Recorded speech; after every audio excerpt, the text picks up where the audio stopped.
Ay, friends, Lilibet Hong, South Korea. Salud! Friends, mag-driving tayo. Di ko alam kung marami pa ba tayong, yung memory ba? Meron akong sakay, friends, dalawa.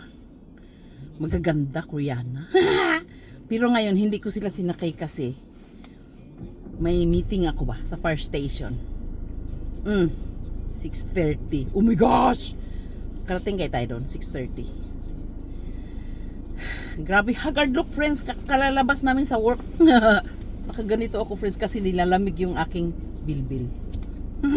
Nilalamig akong bilbil.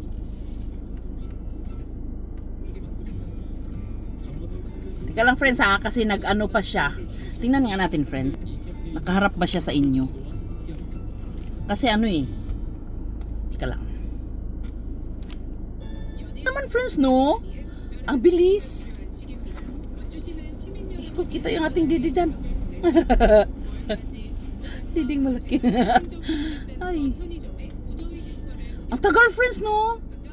Alam mo, itong ayaw ko dito eh. Ayan na, friends. Teka lang, sana makalusot tayo, no? Teka lang. Ay, shocking! Pula na naman? Ito talaga dito eh. 18 na, nandito pa tayo. 18 na. 6 p.m. in South Korea. August 11, 2026. Tama ba ako? Tanggalin natin yung sounds kasi maigi siya eh. Maganda yung diretso, friends, no? Teka lang. Patayin muna natin. Teka lang. Patayin muna natin, ha?